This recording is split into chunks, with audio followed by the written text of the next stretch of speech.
All right.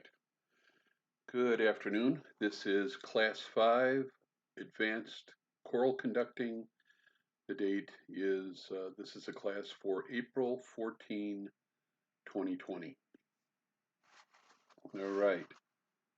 Let's see. I want to start with just a few things here. I remind you that your research project and oral report are coming up, 2,000 words, 5 sources, a 20-minute presentation, and that's all due on Tuesday, May 5th. I'll give you the final on Tuesday. That'll be due on May 8th. Still need your weekly essays for this week, um, and each week 300 words. Um, and Normally I'll have this class either recorded at 1 o'clock on Tuesdays and posted shortly thereafter, or in the case of this class, I'm recording it a day early. So I'm recording this Monday afternoon, and so your projects that were due for last week, that are due this week, that are due tonight, as of the date of this recording, they're due tonight, which is Monday night. By the time you see this tape, your assignments will have been due last night, which would be Monday, because I'm assuming you're going to watch this tape on Tuesday or after, Tuesday the 14th or after. Be sure to send me any questions that you have about conducting or choral sound as we're talking about it, or any other issues that you have going on with conducting or that pertain to this class, or if you have questions about something else, you can send those too, and I'll try to answer them.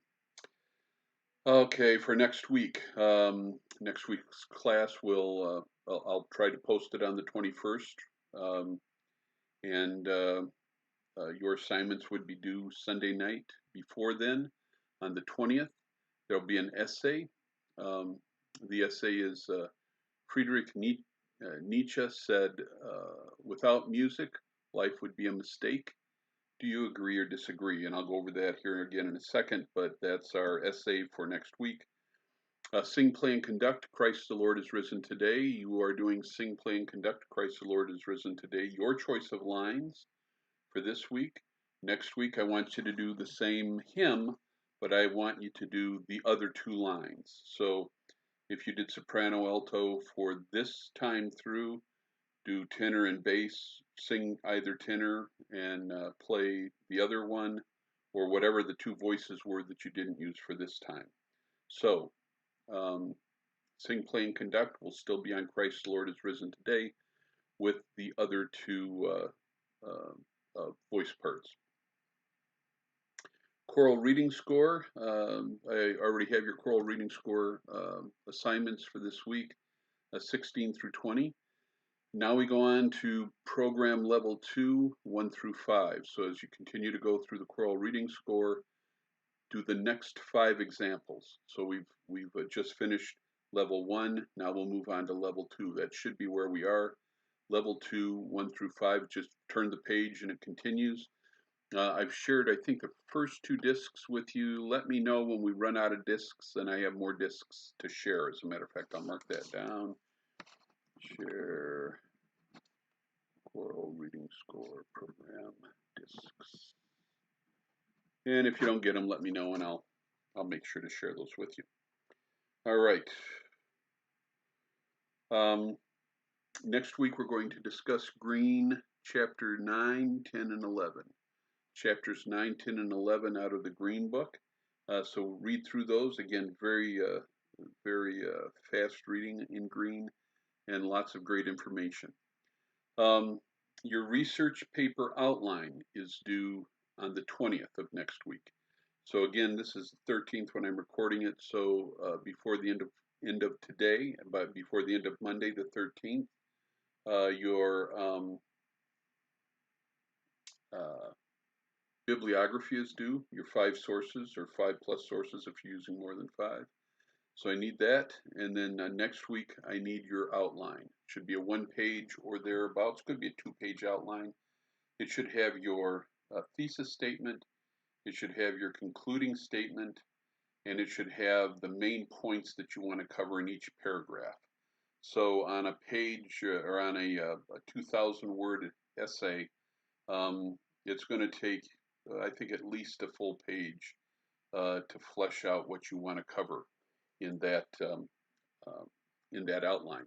The outline should be more than just a single sentence of your theme or your thesis, 2 or 3 points that you want to cover, and then a single line for the conclusion. That's not a true outline. That's a how do I cram this into the last 20 minutes before midnight because I have to hand in this assignment kind of outline. What I want is a real outline. Spend some time with it, flesh it out, figure out what you're going to write about. It makes writing the paper much, much easier. So if you do that outline, you do the first paragraph and the last paragraph, write that now, get it done, and then for each paragraph between the first and last paragraphs, give me the main point of each of those paragraphs. If you do all of that, and this is what I teach in research and bibliography at the graduate level, then the paper will pretty much write itself, and you don't have to do all that cramming at the last moment to try to um, pull a paper out of thin air. So, and plus you get to think about it, and maybe, I think you'll find it's a better learning experience. All right, so your outline is due next week on the 20th. I'm going to add some um, uh, tempi tempos to your work here. Remember that there will be tempo uh, markings on the test. I'll either give you the tempo and ask you to pick from a list, or that's probably what I'll do. Okay, so I want to add a few here. This is 54 beats a minute.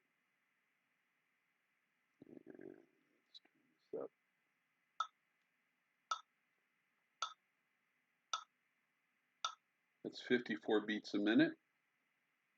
This is 60 beats a minute.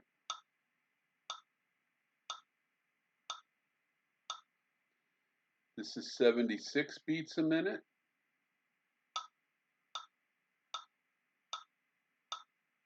This is 84 beats a minute.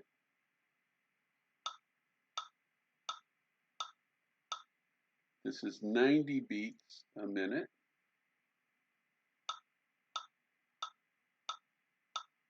This is 112 beats a minute.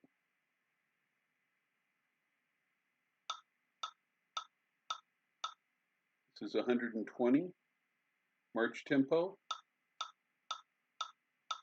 This is 144.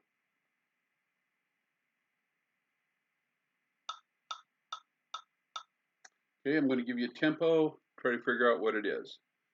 What is this tempo? Now you know that's not 120, and you know it's faster than 60. So you're going to have some choices in there. I'm not going to deviate from the list I'm giving you today. Okay, that's 84 beats a minute. Again, your choices are 54, 60, 76, 84, 90, 112, 120, 144. If you'd like to write those down, I'm going to say them again.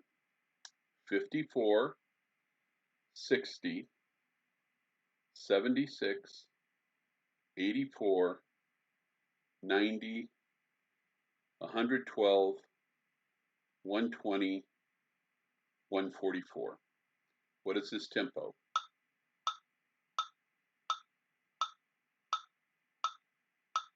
Still 84. I haven't changed it. That's 84 beats. What is this tempo?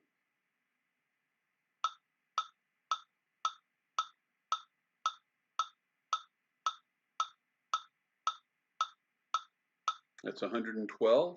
If you work with your metronome and you put in 5 or 6 or 10 minutes a day, this will become second place. It'll become intuitive.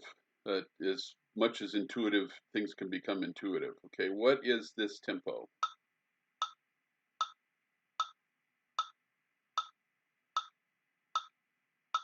Okay. That's 76 beats a minute. What is this tempo?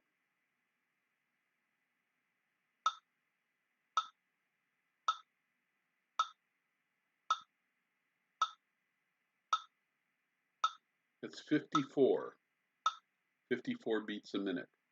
Try to come up with some songs that you can attach to some of these tempos. Like if I go bum bum ba dum bum ba da bum bum bum bum bum bum ba dum bum bum ba dum bum ba da dum bum bum bum bum bum bum ba dum bum bum. That's 120. So it's easy to find 120, and if you can find 120, click, click, click, click, click, click. That's 60. Okay, so just so you know, I can do this too. That's 60 beats a minute. Okay, here is, how about this one? What is this tempo?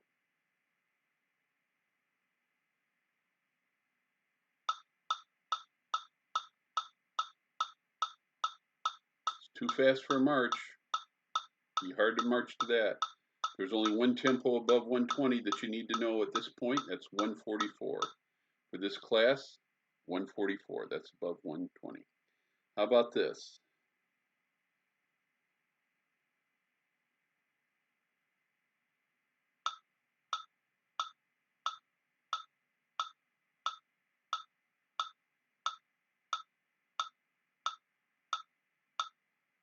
That's 90 beats a minute.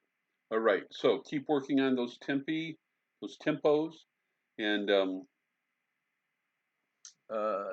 they will be on your final exam. So if we were meeting in class and we were doing conducting and the other stuff we normally do, I'd actually be giving you in-class quizzing on these, but you've been saved by that, and so but they will be on the final. Okay, your essay is due on the 13th.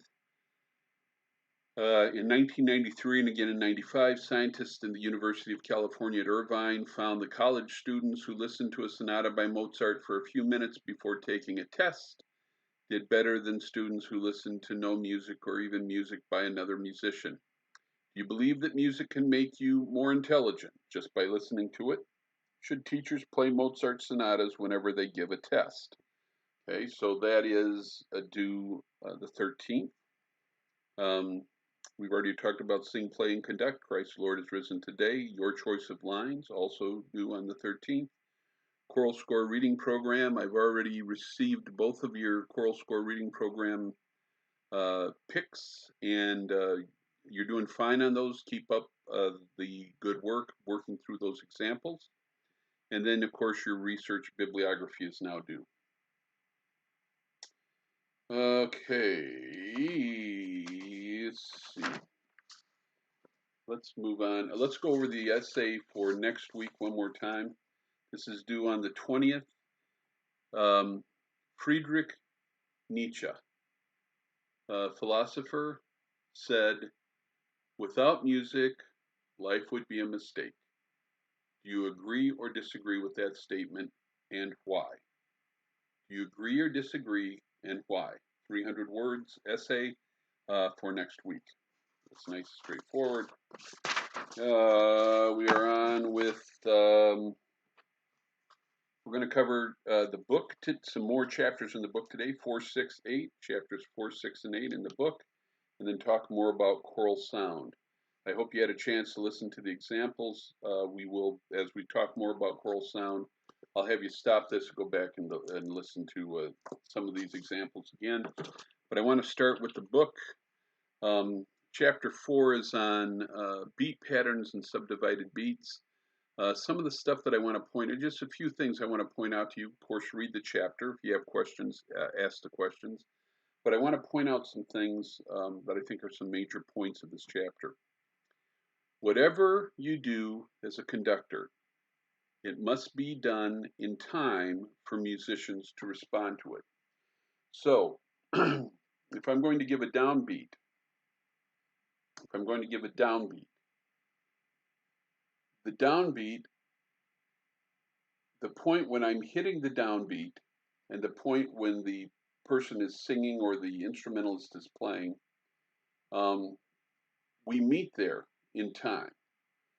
But to make that happen properly, I have to give warning that that downbeat is going to happen at that moment in time.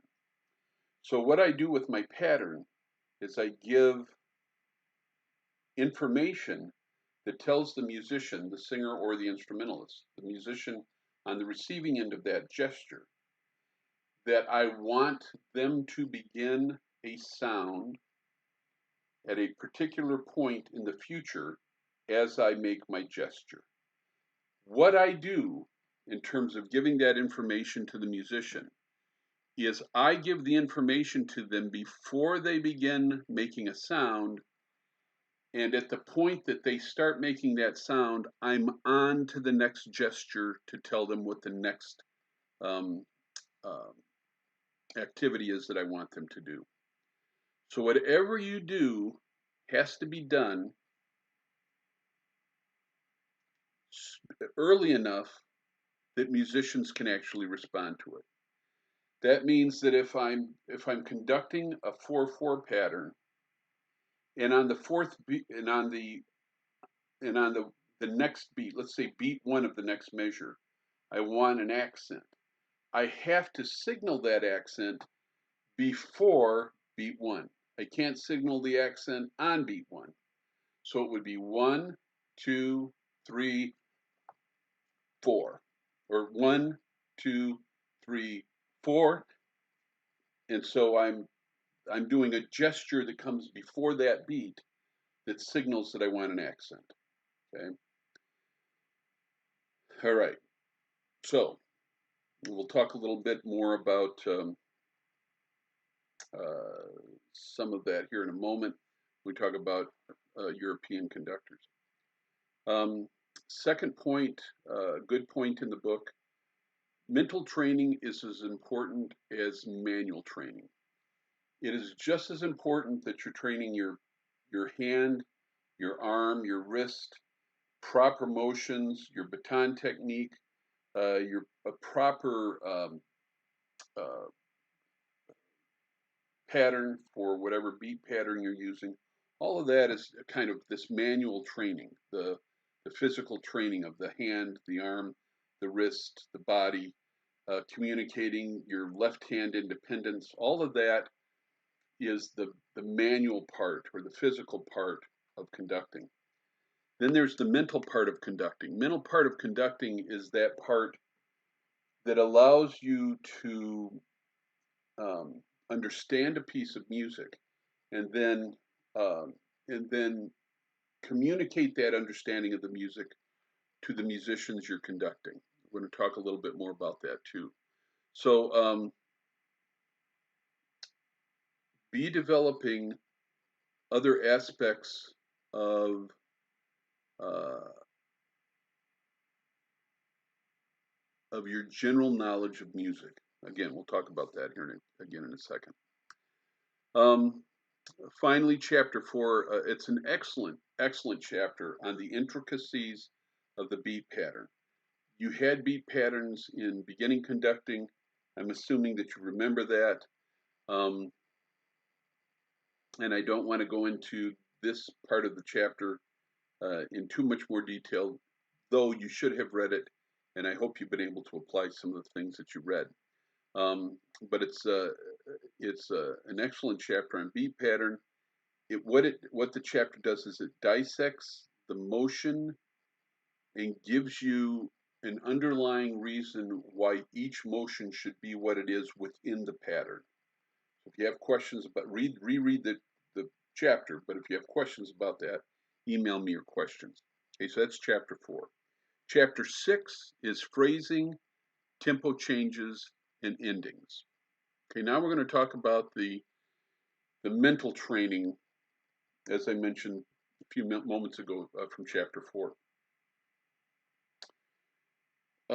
Both music or theory analysis and conducting deal uh, with the aspects of a musical phrase. And there are 3 aspects to a musical phrase. There's the beginning, there's the contour, and there's the ending. When we perform a phrase of music, you don't have to turn this into rocket science. you do need to understand what that phrase is. So if I sing, row, row, row your boat, row, row, row your boat gently down the stream, merrily, merrily, merrily, merrily, life is but a dream. There's two phrases there.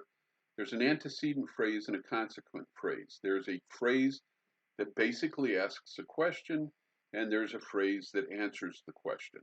So there's the first phrase, and it dovetails nicely with the second phrase. If I'm going to conduct that line of music, I need to understand exactly what's going on with the contour of that line. There's a beginning part of the line, there's a contour, the actual contour of the line, and then there's the ending part of the line. And so here is the phrase. Row, row, row your boat gently down the stream. That's a phrase. Ends with a period. That's a dead giveaway. So there is a phrase of music. Row, row, row your boat gently down the stream. Where does the phrase climax?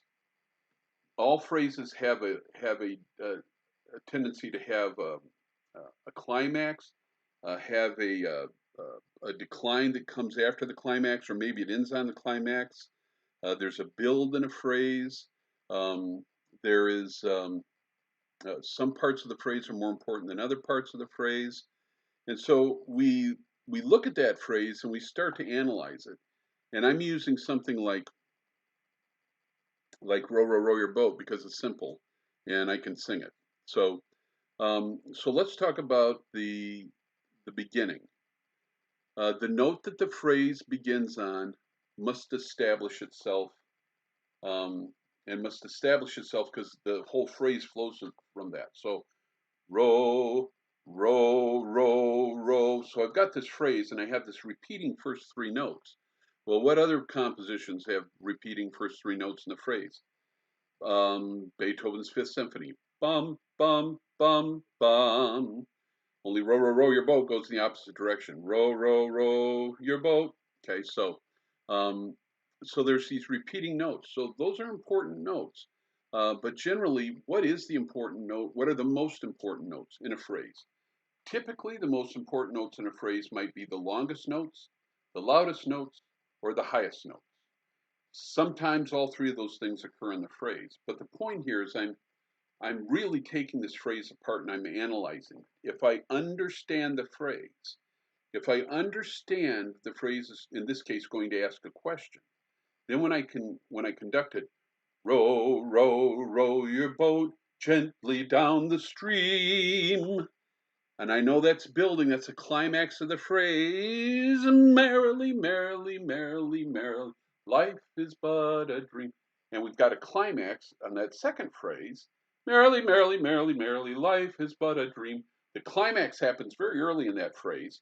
As a matter of fact, if we take those two phrases, lock them together, antecedent, consequent phrase, we've got this whole line of music where the climax comes in the middle, and then immediately we get this fall off, and then we come to the end. And does the phrase just end? Well, if on row, row, row your boat gently down the stream, it doesn't just end there, does it? It asks a question. The cadence is not a full cadence. Da, da, da, da, da. It's a half cadence. So it's stopping in the middle. It's asking a question. It's stopping on a 5 chord. We don't want the music to stop because when you stop on a 5 chord, it's going to want to drive to the conclusion or drive to the resolution of the chord. That's how music works. So now I've taken this very simple folk song and probably turned it into a way more complicated mess than what it needs to be, but I've been deliberate about it.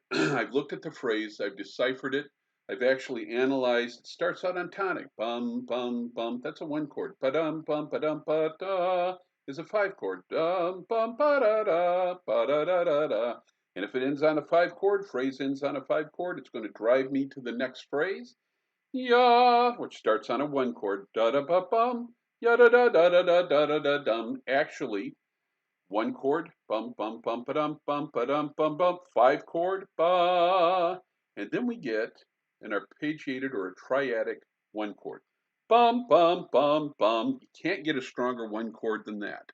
And so after this climax on this 5 chord, yada da da da da da da da dum, 5 ba dum ba 1 bum bum. So the harmonic structure of this phrase is dum bum bum bum when you put the two phrases together.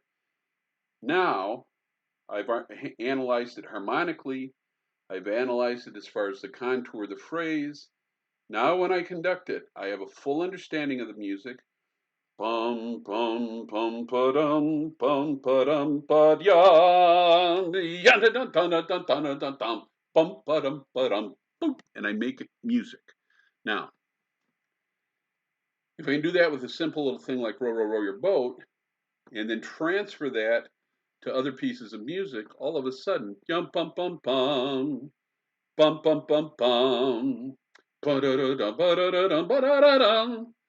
And then when I conduct that, if I can get what's going on in here, understanding the phrases and the harmonic language of the piece, and I get that into my stick, I've connected the mental with the physical. I communicate that to my instrumentalists or my choir, and now I can make music, and that's conducting.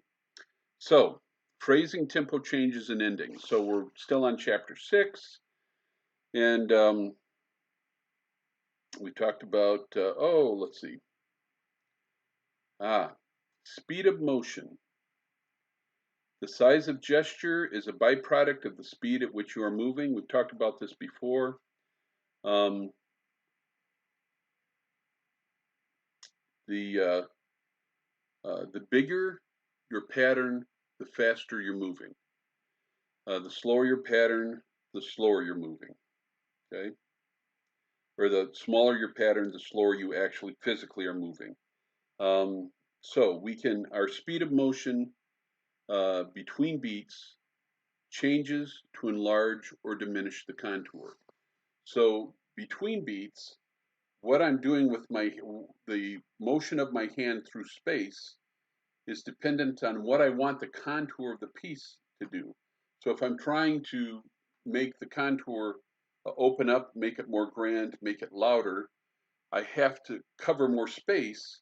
And so to cover more space speeds up my motion.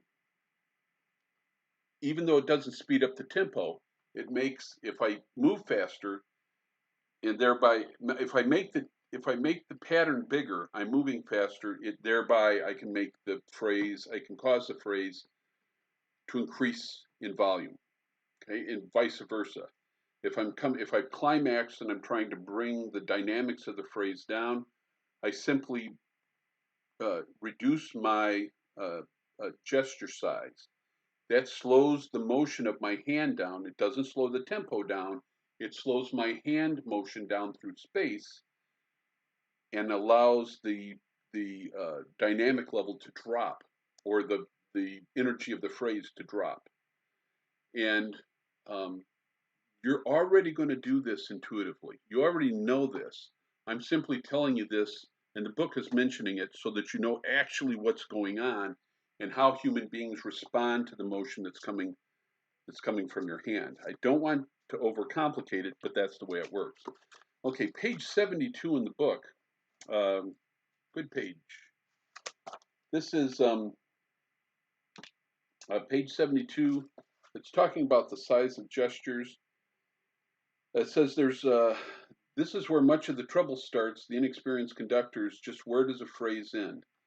The book gives 6 points. I would go reread this, page 72, these 6 points. The first point. For a phrase ending on a full beat followed by one or more full beats of rest, cut on the ictus of the first rest, since an ictus starts the sound, or the silence cutting on the ictus of the notated rest brings silence with it. This is worth memorizing. This right here, memorize page 72. It tells you how to conduct as you get to the how to do a phrase end. How are you going to conduct these things at the end of the phrases? It will give you, if you memorize this page, it will cover 98% of all phrase endings that you will ever encounter. And with this information, the ones that you haven't encountered, you'll be able to figure out what to do with them. So I'm not going to go over these right now. I'm probably not going to go over these at all.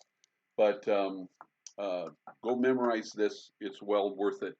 It is something that you would have studied in basic conducting, but you wouldn't have studied it probably with this kind of insight and depth.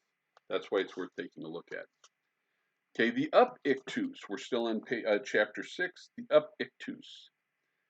You'll see at this point, I would love to just uh, smoosh around in YouTube and find European conductors conducting with up ictuses. It happened. If you just go to watch some conductors, just get on and watch some classical music. A lot of them will be foreign conductors. You will see them conducting with an up ictus. Not very often you see it with an American conductor. You will see it often with European conductor. The argument is that an up ictus produces lightness of sound. An up ictus, remember ictus is a beat, the downbeat. Boom, boom, boom, boom. When we conduct, we're conducting, and each one of these little pop downs, these bounces, are that ictus, are that point of the beginning of the beat. Okay, so an ictus is a specific point in time with no duration that signals the beginning of a beat. Ictus. Some conductors will conduct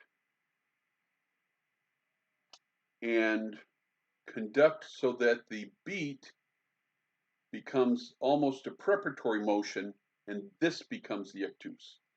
So bum bum ba-dum bum ba-dum bum bum bum bum. So they're actually putting the ictus up here. Bum ba-dum bum bum ba-dum bum. And it's bum ba-dum bum bum ba-dum bum. So it's just reversing that ictus and putting it up here. It's if you were in a group and your conductor conducted that way, you would get used to it. But I think it adds I think it takes away clarity in the beat, and it is not the normal way to conduct. So as you're looking at conducting videos, just be aware you may be watching somebody with an up ictus. And if you see somebody conducting with an up ictus, just file away European style. Not all Europeans, but European style. I find it somewhat distracting. So the book says about the only place you can get away with an up ictus is a Viennese waltz. So bum bum ba da bum bum ba da bum bum. So if you're watching somebody conduct a Viennese waltz, you might see them do that up ictus. So they keep the beat, the ictus, the beginning of the beat up here. Bum bum ba dum bum. Just don't do it. Don't do an up ictus. And neither of you do. I mention it because you will see it and you'll think maybe I'm supposed to conduct that way. You aren't. Okay. All right. We're going on. Chapter 8, the fermata. Okay. With a fermata, you have to clarify three things: how long it's going to be held, whether or not you're going to cut it completely or go directly into the next note, because sometimes with fermatas you hold wah bum and you go on to the next note, okay, without a cut. And then what direction the baton should take in order that it may be in the correct position to move easily to the next gesture. So those are three things you need to worry about with fermatas. On page 95 in the book, it says one does not beat time during a fermata. This is somewhat different than what I teach when I teach basic conducting. When I teach basic conducting, I tell students to beat through the fermata.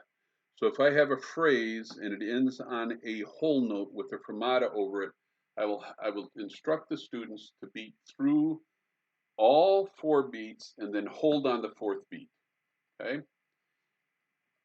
Technically, you don't have to do that. So I'm giving you freedom to not do that if you've had basic conducting with me, and one of you have. So I would tell you that you can actually go 3, 4, hold on the 4th.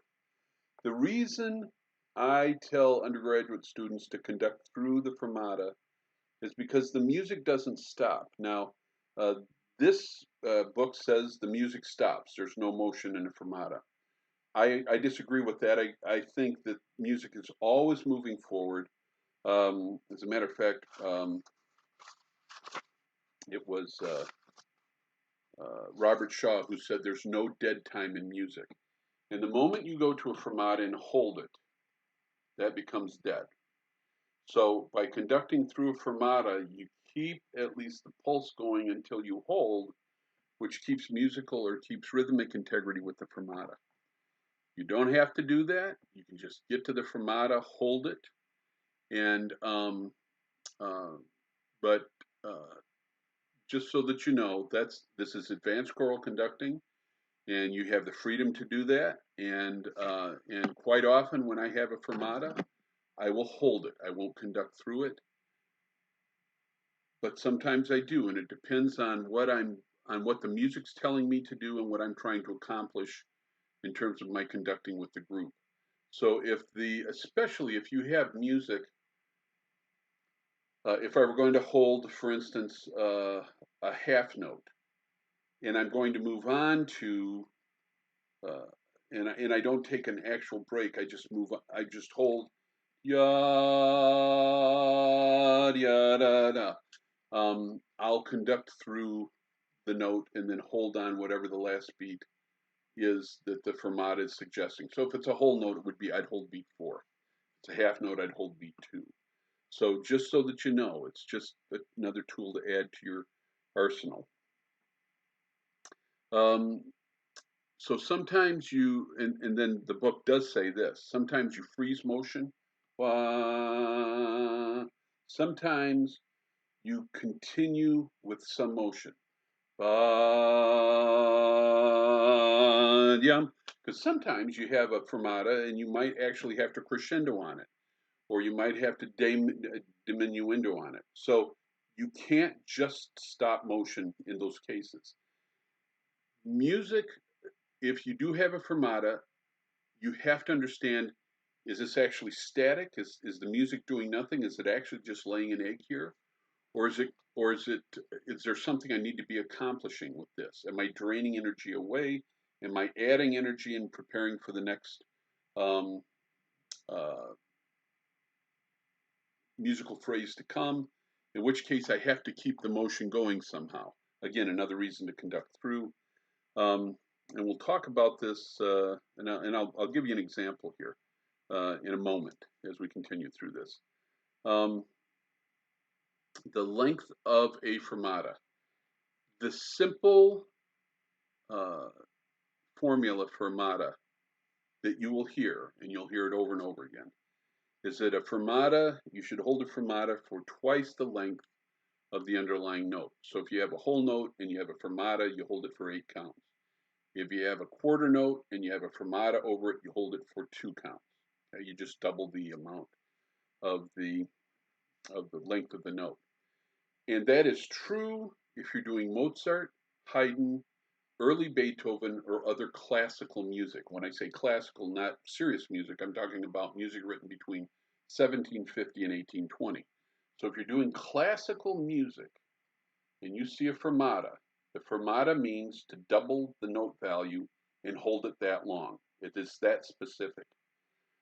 For all other fermati, everything else that you do with the fermata, there is no rule of thumb. Okay, so um, it is the length is left up to you as a conductor. How long do you hold it? Well, however long feels right. That's why you want to have solid musical experience, and you have to develop not just the physical aspects of conducting, but the mental aspects of conducting. The music will tell you musically what you need to do in terms of holding that note. And there might be situations where you're conducting and the amount of time that you hold that note, you may have held it maybe 2 3/4 seconds in rehearsal, but in performance, you are inspired to hold it 3.5 seconds. Okay, so to suggest that somehow it's got to be exactly the same every time you perform it is not true. You have, as a conductor, you have the freedom to hold those fermatas to the point that they make sense. Okay, so I'll leave it at that. If you have more questions about it, I can talk more about it, but I want to make sure that you know that unless you're doing classical music, I'm getting some weird stuff here. Unless you're doing some classical music, you are you're not bound by a rule about how long a fermata is supposed to be. When you are holding a fermata, sometimes if it's a fermata and then you're going to cut it, that's simple. You got that. If it's a fermata and you're going to cut it and then continue on, or if it's a fermata and you're going to continue on without a cut, you have to get your baton or your hand in position for the next note, for the next ictus. There are times when you might have to cut a fermata. You might have to give a backwards cutoff. That's okay. Normally we cut off this way. So clock goes clockwise. Fermata or cutoffs go counterclockwise. But if I want to get my hand, if I'm going to cut and I need to have my hand up here, instead of cutting this way and then bringing my hand back, I can cut this way and have my hand ready to go. So where your hand needs to end up for the next note will give you the information you need on how you actually do a proper cutoff. A caesura is the double railroad track type of thing. Caesura is a complete stop, but it's momentary. Often there's not time to do a complete cutoff. La, bum. You just have to get into it. You don't have time to do a cutoff and another prep, so you might go ya bum bum. So it depends on what the music is telling you to do. You have to modify your beat pattern to make that work. Let's see, page 102 to 107 in the book talks about more difficult types of fermatas and fermatas that are problematic. Make sure you read 102 to 107. Read all three of those chapters, great chapters. Now, one of the things that the book talks about, it says one of the difficult fermatas that you're going to deal with is a fermata where you have a downbeat on the first note of the piece. And you might think, what music would you ever do that has a fermata on the first note of the piece? Well, I'm glad you asked. So, Vaughan Williams wrote a set of 5 English folk songs, setting of 5 English folk songs. And folk song number 3 goes, one day da bum bum bum bum bum pa da da ta da da dun ta da da. Can't remember the words, but I do remember the melody. And it starts out bum ba dum bum bum bum. It's on the first beat. You have to keep the motion moving because it crescendos. There is no cutoff, so you have to give the prep for the second beat of the piece. And that's all on that one. If you can conduct that, you've got the fermatas down. So go to YouTube and find 5 English folk songs, Ralph Vaughan Williams, folk song number 3 of that set of 5, and listen to a few performances and watch how the conductor is conducting it. Jump, ba-dum, bum, bum, bum, bum, bum, bum, ba-da-dum, ba-da-da-dum. Okay, it's a great song, great set of music too. You can do that with an advanced high school choir, and you should. If you have a choir that can sing that, you want to do those folk songs. Just as the tide was flowing is the name of that particular movement. Just as the tide was flowing. All right, that's it on the Modern Conductor book. And for next week, chapters, I think I said 9, 10, 9, 10, and 11, didn't I? Yes, 9, 10, and 11 out of the Green Book next week.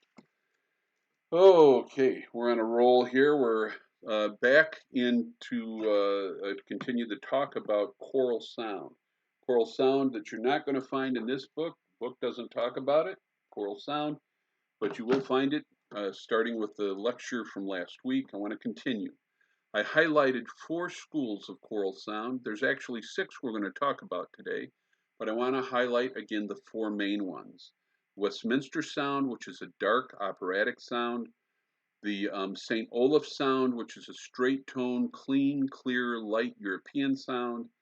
There's the Fred Waring sound, which is pretty much intelligibility, understanding words. Sounds very, very American, and it's 1940s, 1950s, and if you've heard the recordings, and I hope you have, you understand what I'm talking about. And then finally, Robert Shaw, which is a professional American singer sound. Robert Shaw, certainly the most influential of all of these schools of thought. Robert Shaw is the reason why choirs sound like choirs. There are a lot of St. Olaf sounding choirs in the U.S., small chamber choirs. We're going to talk about choir types and exactly how these choirs are made up and why they sound the way they do. Okay, so I want to talk back, move back about these 6 schools of influence and start with St. Olaf. St. Olaf College, that's F. Melius Christensen, back all the way back to 1903. And at that time, there was a rise of unaccompanied choral groups. And so it was a movement, and it was, okay, we're going to do choirs, but we're going to do, they figured out that tuning was not accurate if you tuned with the piano, and if you did unaccompanied singing, you actually had a much better in-tune choir product. Okay, so F. Melius Christensen develops this program at St. Olaf College, and the distinctives are virtually everything they sung was unaccompanied, though you can find St. Olaf stuff now that is accompanied. Back then it was unaccompanied. There was a spiritual connection to the music. Everything was memorized. They would only sing from memory. That way they could watch the conductor. It was all about blend without focus on any individual. There was Christensen didn't want to hear individual voices sticking out in the choir. So everything was about blend, and everything was about sounding as one unit. Straight tone was used, again, because straight tone hides vibrato, which again doesn't allow a voice to emerge, a single voice to emerge in a choir sound. The repertoire was, for the most part, pretty limited to a band of music that could be, that you could call chamber music, choir chamber music. And we'll talk. It's like looking in a mirror. It's like standard. The problem is that if I go this way with my hand, it goes that way in the picture, the video. So I'm looking at myself as I talk. It's very disconcerting. I'd much rather look at you guys. Sorry about that, rabbit trail. So the repertoire was limited to music that fit the kind of style that Christensen was trying to do with St. Olaf. Now, what I'd like you to do is I'd like you to stop this tape or stop this recording and go back and listen to a little bit of the St. Olaf stuff that I gave you recording examples for, or find some St. Olaf style stuff. This would be any, if it's a European choir and it's unaccompanied, it's probably using that straight tone, very light European style. This style was already happening in Europe when Christiansen brought it to the U.S. So that is St. Olaf. So stop it and listen to St. Olaf.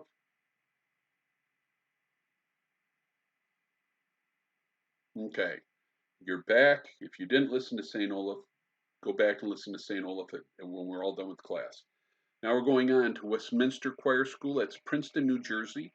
Westminster Choir School is still there. You can still go get a choral degree at Westminster Choir School. So you go to Princeton, New Jersey. It was founded by J.F. Williamson in 1930. This is professional training. People who go to Westminster are serious about their choral training as choral conductors. A lot of these folks go on to do choirs in what we would call high church, Presbyterian, Anglican, big Methodist churches, not really high, but basically Presbyterian Reformed churches. So it's very close to New York City. It was focused on operatic tone rather than straight tone. Since it was close to New York City, it had the ability to draw on people who might be professional singers. So there is a sense of, though not like Robert Shaw, there was a sense of that very dark operatic uh, voice. There was a focus on each voice as a soloist. So um, what St. Olaf wanted was straight tone, no individuals sticking out of the choir, a nice pure light sound. What Westminster wanted was a choir of soloists, a choir of people with big voices, dark voices, um, everybody singing at full volume, and it made for a completely different sound. That's Westminster. Um, let's see, Father William Finn focused on blending voices as though they were instruments in an orchestra. We haven't really talked about him, but that's all right. We're going to continue. And then just know that there was another school, which was Father William Finn, and what he did was that's where we get the idea of reeds and flutes, reedy voices and fluty voices. So what Finn would do was deal with voices in terms of their timbre. So if and you probably heard me talk about this because I picked up something from all of these people. You don't. Some voices are fluty, and some voices are reedy. So some voices have a lot of twang and a lot of bite to them. Those would be reedy voices. Reed, like a clarinet or an oboe. Okay. Some voices are muffled, maybe like a French horn or a mellophone or a clarinet. So the voice sounds, voice forms farther back in the throat and it's covered. You can take the way this all works, you can take two fluty voices, covered fluty voices. You can take two of those fluty voices and put them together, you don't have a problem. You take two reedy voices and put them together, you do have a problem. So in terms of dealing with sections of the choir as you deal with sections of the orchestra, also, also to get any kind of blend, you want to avoid putting two flutes, two reeds together because it'll cause that grouping to stick out. So if I have a couple reedy voices, I want to put the reedy voices as far from each other as I can physically within a choir seating standing arrangement. Now, if you have a bunch of reedy voices, you just have to deal with it. Teach them proper vocal technique, and that'll go away. But if you have 2 or 3 reedy voices, you can safely spread them out into a choir, or more safely spread them out in a choir, and bring the um, problems that come with reedy voices, mitigate that so that it's not as jarring to the choral sound that you're aiming for. So that's Father William Finn, and we aren't going to go much more into that at this point. We did talk about Fred Waring. Fred Waring is sung speech. So Waring developed that sung speech approach. The text should be sung as naturally as you would speak the words. It's a very smooth legato style of singing. The repertoire, almost all of the repertoire that Fred Waring did was popular music. So I don't know that there could be, but I doubt you can find maybe you can find a recording of Fred Waring singing. That's the group singing some oratorio or something from the 19th century. Typically, it was all pop music, and so the uh, the important thing to remember about Fred Waring is that some of the stuff he taught in terms of intelligibility of speech, you can actually bring into your choirs. Um, he had some great ideas in terms of how can we have a group of human beings singing together and have the stuff coming out of their mouth understandable. Okay, so that's why it's worth looking at Fred Waring. That's why it's worth getting a. You can probably go online and get um, a tone syllable sheet and how it all works. I used to have a stack of them. I don't know what I did with them, but you used to be able to pick them up for nothing. So Fred Waring was very quick to share his insights into choral sound. Um, and out of that, the Fred Waring Pennsylvanians, the Fred Waring Blenders, and they traveled around the country, did a lot of touring to promote that pop style choral sound that is in a couple of the videos that I attached after the last class. That if you go to pages where you're watching these videos, that's where those videos are. You should have figured that out already. I think I mentioned it last week. Um, so it's worthwhile going back, and as we talk about each of these voices, to stop it again and go back and listen to some examples. One that I didn't mention last week, the scientific viewpoint. There's a couple gentlemen, Douglas Stanley and John Wilcox, and Joseph Klein. And the three of these guys, Stanley, Wilcox, and Klein, stressed the development of the individual voice in the choral setting. So what they suggested you do is use the choir that where you're working with these students. Use the choir as a place where you teach proper vocal technique. Okay, so they talked about the importance of healthy singing, techniques and they developed techniques to teach voice in a choral setting. So, and you should be doing that. You should be figuring out there's certain parts of vocal technique that probably aren't going to translate well to a choir. Um, and Francine is covering some of this in her paper, so I don't want to steal her thunder. But you're going to find that there are certain aspects to singing that you can teach quite successfully in a choir setting. And so to go back and check what Stanley, Wilcox, and Klein have written, Douglas Stanley, John Wilcox, and Joseph Klein, to see what they've written, their stress for developing the individual voice within the choir, the importance of healthy singing and healthy vocal pedagogy. To bring all those things together is worthwhile. So again, they're not aiming so much for a particular sound as much as it's a school of thought on how to train a choir. And then the last school six, we talked about St. Olaf, Westminster, Father William Finn, which we didn't talk about last week, Fred Waring, which we did talk about, and the scientific viewpoint that we didn't talk about last week that we're talking about now. Number six, six schools of influence. Robert Shaw. Robert Shaw is known as the father of modern choral conductors. He began his career with none other than Fred Waring.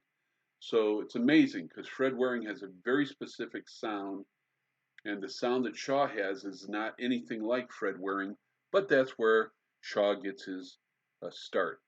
He formed something called the Robert Shaw Chorale. He toured with the chorale and performed masterworks in small communities to help promote concert music, choral music.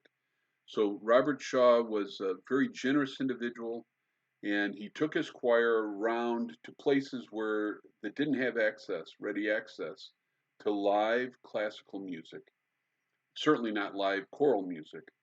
And remember, there was no YouTube back then, so if you didn't have somebody coming to your town to perform this stuff, you were pretty much stuck with recordings if you could get a hold of them, or if later on, if there were uh, specials on TV or whatever. Otherwise, you just didn't have access to this music. So Robert Shaw goes out and hits these little bitty towns, little bitty communities with his choir, and he promotes choral music. He focused on tone. He focused on richness. He wanted rich, mature voices. He recruited only professional grade, high quality singers. Um, the depth of the singing experience is much deeper than the a cappella schools. The a cappella schools of St. Olaf and William Finn, those were a cappella schools. There's a much deeper connected sound in Robert Shaw's groups. Um, he focused on rhythmic diction, rhythmized words and consonants. Again, that made for a clearer pronunciation. Um, each syllable of the word, he said, maintains its individual rhythmic integrity. That was important.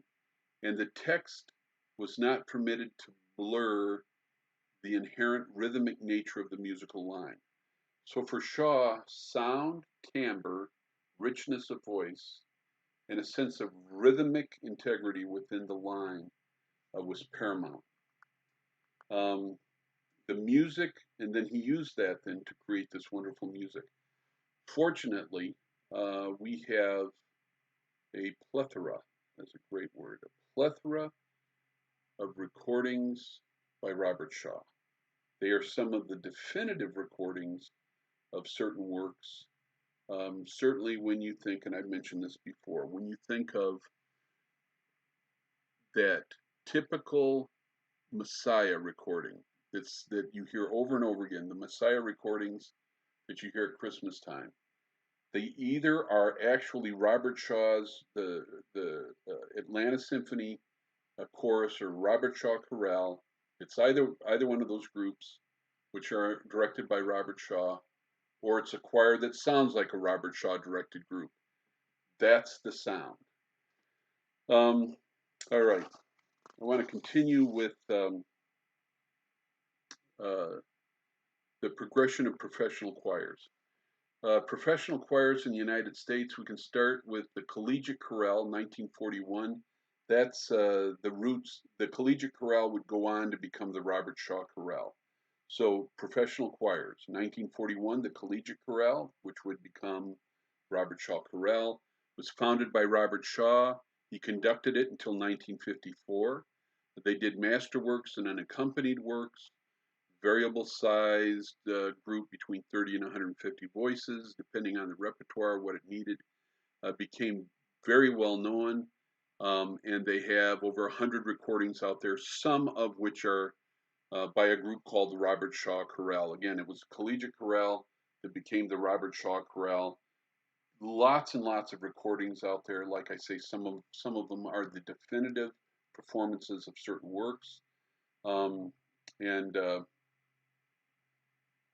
the Robert Shaw was very fond of some of the 20th century music that was being written and was crucial and developing the appreciation for some of that music, for much of that music. Next, 1955, the Greg Smith Singers. And you can get online. YouTube has a few recordings of the Greg Smith Singers. Might have to check out some long playing, LPs on those guys. I don't know that any of that stuff's still in print, but Greg Smith Singers, 1955, founded by Greg Smith. Pure Tone Ensemble. This is a more kind of St. Olaf sound. Greg Smith, very pure. Lots of he explored. He was really into American musical styles. So a lot of Greg Smith stuff is very American. Southern harmonies, shaker songs, things like that.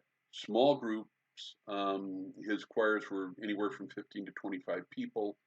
Very small, very controlled, very highly trained musicians, and that pure kind of European, straight tone singing, lots of blend. So they were in the style of St. Olaf.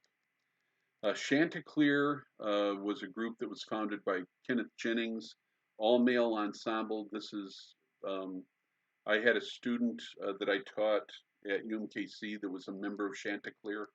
Chanticleer I think they're still recording. I haven't checked on them lately, but I have a few of their recordings. All guys, sounds great. They use male altos and sopranos.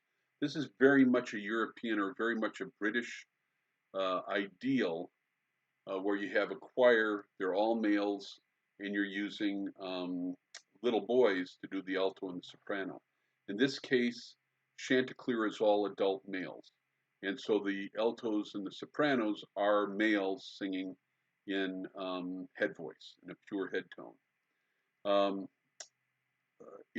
Chanticleer is ideal.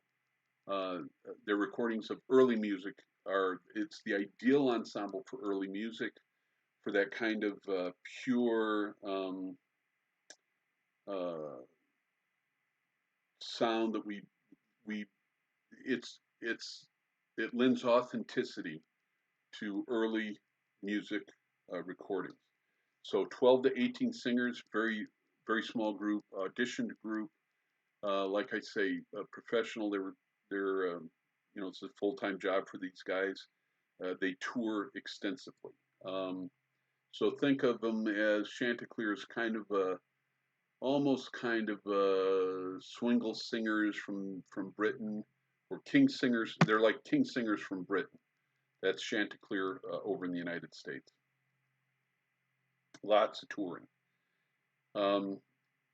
Dale Worland Singers. Dale Worland Singers, founded by Dale Worland, associated with the Minnesota Composers Alliance.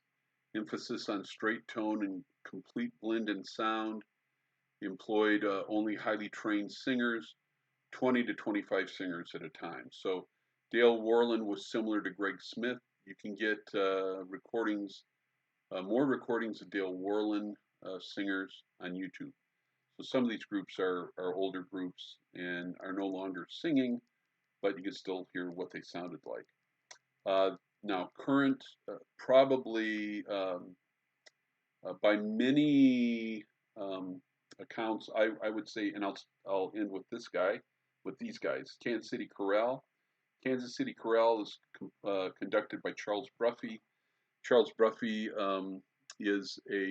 was the accompanist, took over from the previous Kansas City Chorale director when he left. Kansas City Chorale is arguably the best current performing professional choir in the U.S. and some would argue in the world. Kansas City Chorale is lightning striking, and we just happen to live in the same city with them. They've won numerous Grammy Awards. Bruffy also conducts a sister choir in Phoenix, I think. They're in Arizona. He flies back and forth. And it's a new generation of professional choirs where there was kind of a wonderful surge of professional choirs in the 50s, 40s, 50s, and 60s. That kind of died out. And then the 80s and 90s, we had the rise of Chanticleer. And then Kansas City Chorale was still singing, but under Charles Bruffy, Kansas City Chorale has really reached the heights of what a chorale can be. They are exquisite. I've seen them perform live. Some of my favorite recordings in the world are on CD, and it's Kansas City Chorale. I love this group. And they're 24 members, um, all professional singers. Some of the best voices in Kansas City sing with the chorale. And I think one of the most exciting things about Charles Bruffy's tenure with the group is that he's very innovative in programming. So he was much like Shaw in terms of programming things that you wouldn't expect a choir to sing. So he not only does some of the stuff that you might expect a choir to sing, he does tons of stuff that would be music for choir connoisseurs. So stuff that you're not going to hear live, that you're not going to hear anybody perform it live anywhere else. So I would urge you to get on their, go to their webpage, find out when they're singing. A very, very fine group, very fine programming, just brilliant. The sound is a similar sound that you're going to hear from like Greg Smith or Dale Worland or St. Olaf. It's a controlled sound. It is a pure sound. Um, Not quite to that extent, but it's still, the blend is, like I say, it's exquisite. So wonderful choral sound. Charles Bruffy drives me crazy when he conducts. I can barely watch him because his conducting style is so over the top and unnecessary, but he's not my student. And otherwise, I'd tell him to go back and take basic conducting all over again. But how he communicates with his group is phenomenal because whatever he's doing, whatever style he's figured out, he has been able to teach the group of people that sing with him to respond to what he's asking them to do. And the group ends up being this an amazing musical um, ensemble in spite of how he conducts rather than because of how he conducts. He could certainly conduct with proper technique and still be as musical. I don't know, maybe he never learned it. He was a pianist. I think he was a pianist, a trained pianist. He was a UMKC student for a while, and I think his instrument is piano, not conducting. So, but all that aside, they are brilliant, wonderful group. Other groups that are out there singing today, King Singers, Swingle Singers, both British groups, Pentatonics, U.S., Home Free, that's a U.S. group, um, and worthwhile checking those out. Um, and you can get all of those mentioned groups have recordings on YouTube. All right.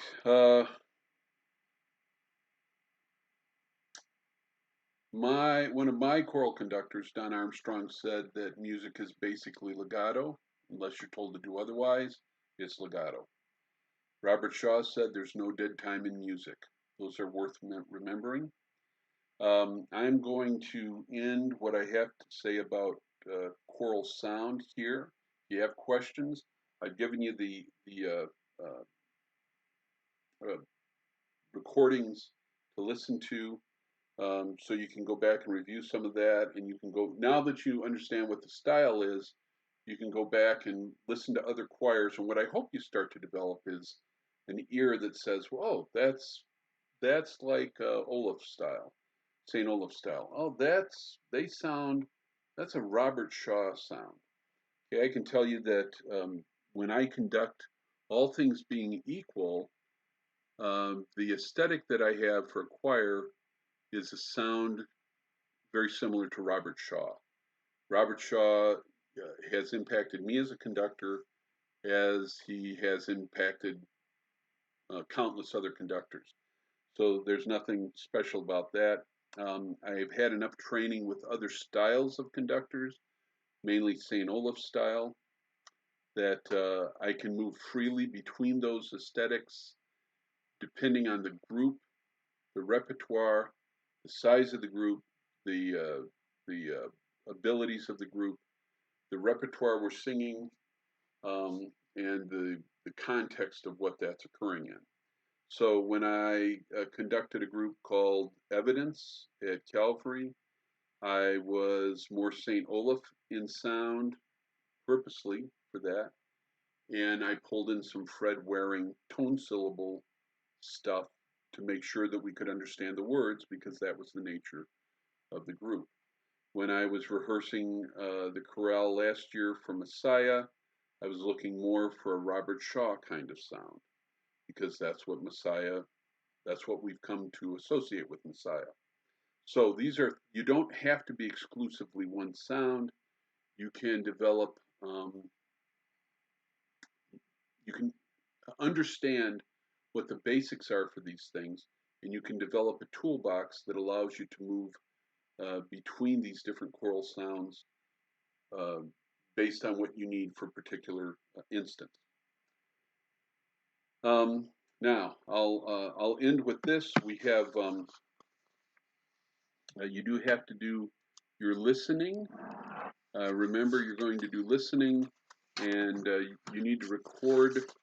You need to write down when you hand in your listening sheet. You're going to say, "Okay, I've listened to um, I've listened to these uh, pieces, um, and give me the timings, the pieces, where on YouTube you found the pieces, so I know what you've listened to."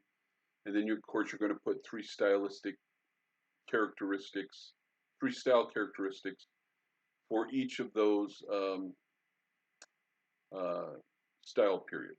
So you're going to do Renaissance, Baroque, Classical, Romantic, and 20th century.